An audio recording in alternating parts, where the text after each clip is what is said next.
Bonjour les amis. Dans ces temps de difficultés passagères, de tourbillons énergétiques, je vais vous raconter une histoire qui va certainement vous apporter un petit éclairage. Il était une fois dans un pays, une région, et dans cette région, la spécialité, c'était d'élever de la volaille. Donc il y avait plein de bâtiments d'élevage de ce qu'on appelle de poulets en batterie. Les pauvres bêtes étaient enfermées les unes à côté des autres, elles se battaient, elles se blessaient, se mutilaient les unes les autres pour essayer d'avoir de la nourriture et naturellement leur vie était un véritable enfer. Un fermier un jour prit la décision de changer ça.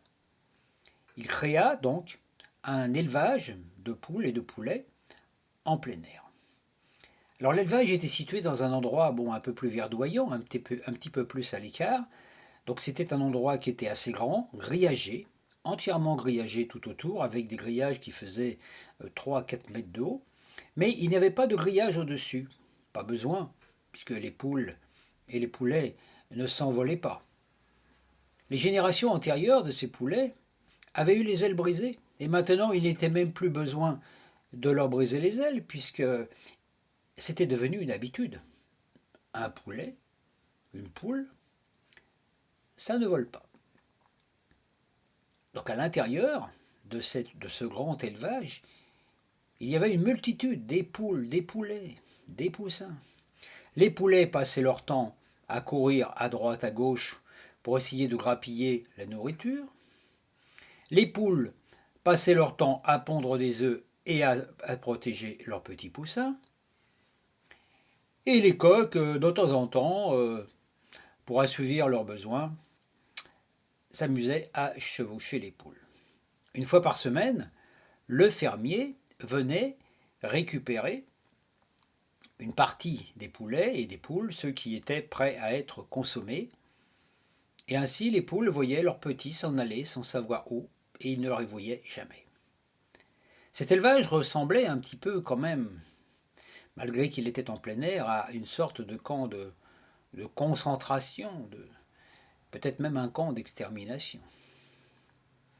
Les coqs, il y avait aussi beaucoup de coqs, mais ils ne chantaient plus. Un jour, mais parmi tous ces poulets, il y en avait quelques poulets et coqs, il y en avait quelques-uns qui n'étaient pas d'accord. Ils ne pouvaient pas se contenter de vivre comme ça. Surtout après que l'un d'eux ait remarqué, en observant son corps, qu'il avait des ailes. Et il s'était bien demandé à quoi lui servaient ces ailes, puisqu'il ne pouvait pas voler. Et de temps en temps, il voyait des oiseaux qui passaient au-dessus de l'élevage. Il aurait bien aimé être comme ces oiseaux. Mais lui, ses ailes, pour lui, c'était des attributs qui ne lui servaient plus à grand-chose. Il était là. Donc il en parla à quelques amis. Et puis ils formèrent un peu une espèce de bande de marginaux. Ils n'arrivaient plus à cacter avec les autres. Même la nourriture leur semblait fade. Enfin, il n'y avait plus rien qui allait bien. Voilà. Et puis, un jour, alors qu'il était posté, pas très loin du grillage, il vit un magnifique oiseau arc-en-ciel se poser sur le grillage. Chose étrange, cet oiseau lui ressemblait. C'était comme si c'était un coq mais libre. L'oiseau lui parla ainsi. Bonjour frère. Alors, es-tu heureux? Bah non, dit le poulet, je suis pas heureux. T'as vu, dans les conditions où je vis, et moi ici c'est une vie, c'est infernal. Et puis je ne sais pas, peut-être que bientôt le fermier va venir me prendre, puis je ne sais pas du tout où je vais. Toi, tu dois avoir une belle vie, tu peux voler, aller d'arbre en arbre. Et tu peux aussi, mais ça doit être difficile quand même de trouver ta nourriture. Tu dois voler pour trouver ta nourriture. Oh non, non, dit l'oiseau arc-en-ciel. Je ne vole pas pour trouver ma nourriture. Je vole pour le plaisir de voler. Et c'est parce que j'ai le plaisir de voler que je me pose toujours à des endroits où je trouve la nourriture nécessaire à ma survie. C'est sûr qu'il n'y a pas de sécurité, mais dès que je me laisse aller par le plaisir de voler, je trouve toujours de ce dont j'ai besoin. Mais toi, dis-moi, pourquoi n'utilises-tu pas tes ailes? Mes ailes, il y a longtemps qu'elles ont pu utiliser, t'as vu, il n'y a plus de muscles, il n'y a plus rien. Et puis je me demande bien pourquoi j'ai des ailes d'abord. Moi j'aimerais bien être comme toi, pouvoir voler d'arbre en arbre, visiter des pays, visiter des régions. L'oiseau arc-en-ciel lui répondit.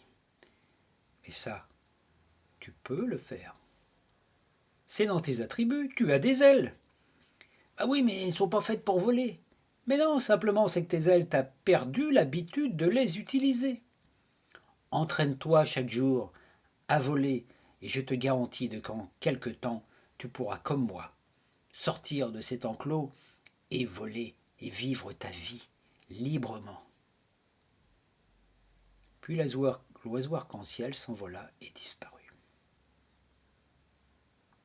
Le poulet en parla à ses amis.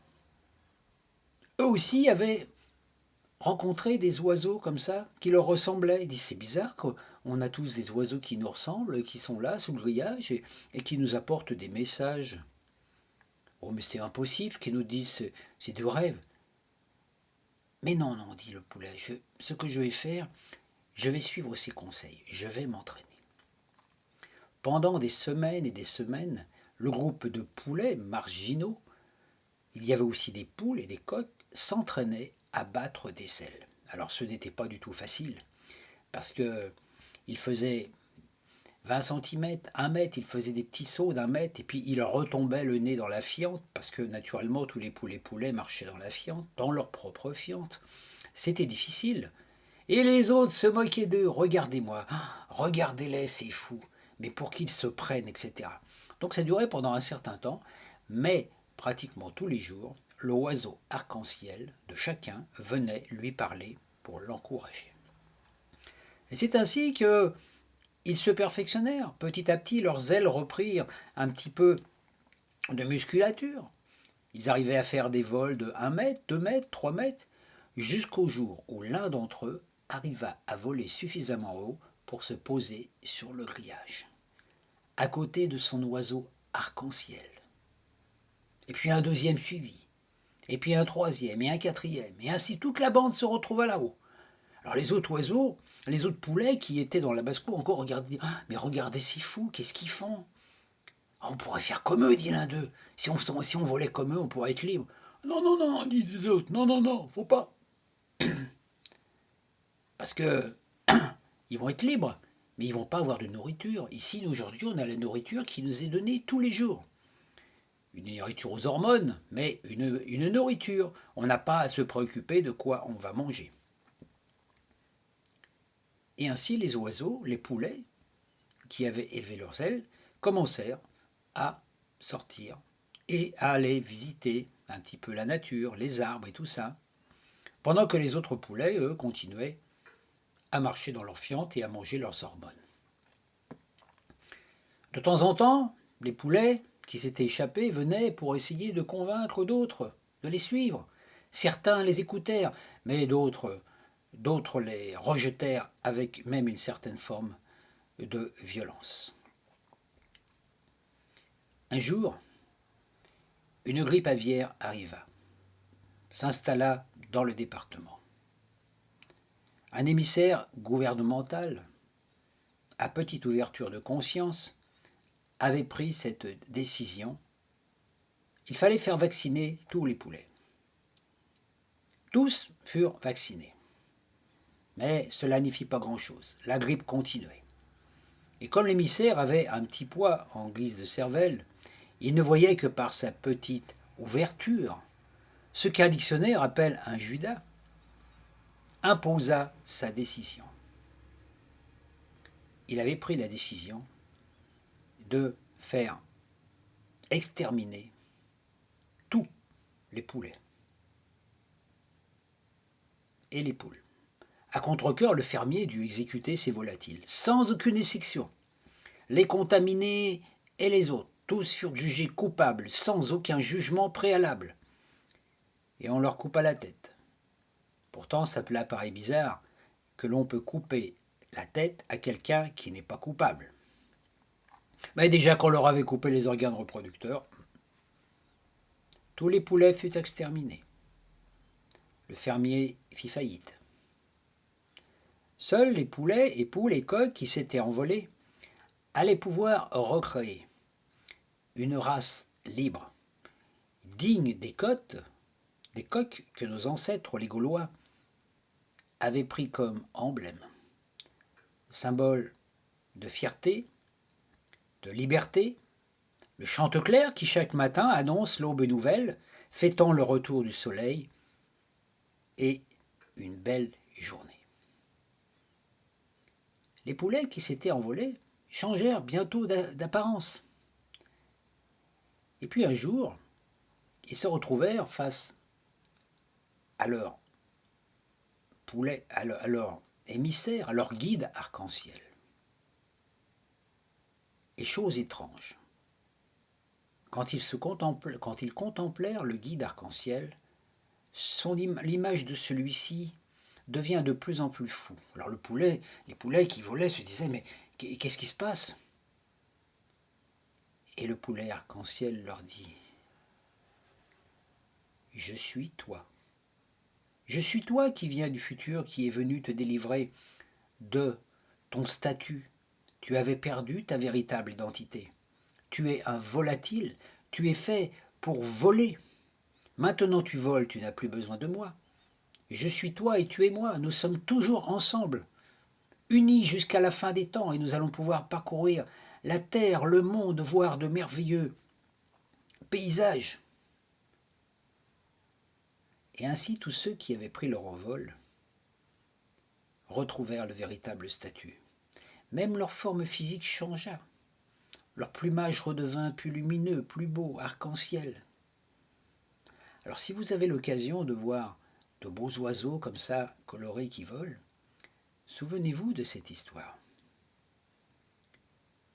Si cette histoire ressemble un petit peu à votre vie actuelle, ce n'est peut-être pas une coïncidence. Il est peut-être temps d'ouvrir nos ailes avant de finir comme ces poulets. Il est temps d'être zélé. Je vous souhaite une très belle journée.